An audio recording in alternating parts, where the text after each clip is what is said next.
So yun, good morning mga kachoy. Good morning.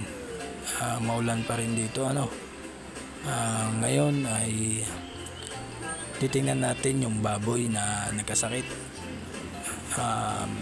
Siguro mga almost one week na hindi nakakatayo at nakakain ng mabuti yung ating baboy. So yan.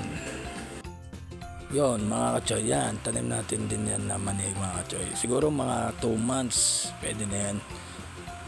Yan mga kachoy, ito na yung ating baboy na nagkasakit yung mga kachoy. Siguro mga 1 linggo din na hindi kumain.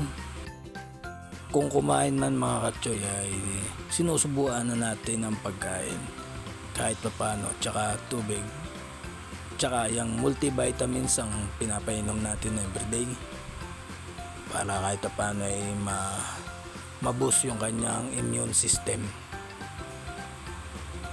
Then mga kachoy, ang ating tinuturok sa kanya ay Copyrin. Yun yung ating tinuturok sa kanya.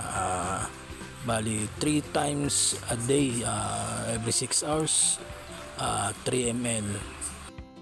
Yon, tsaka mga kachoy, sinasamahan din natin ng antibiotic once a day, ang ating 1.5 ml. Yun yung ating binibigay sa ating may sakit na baboy. Bali yun ay mga kachoy ay nanginginig mga kachoy, hindi na makalakad. Yun yung ating binibigay na gamot para kahit paano ay makarecover mga kachoy. So yun lang mga kachoy, at maulan na umaga pa rin mga kachoy.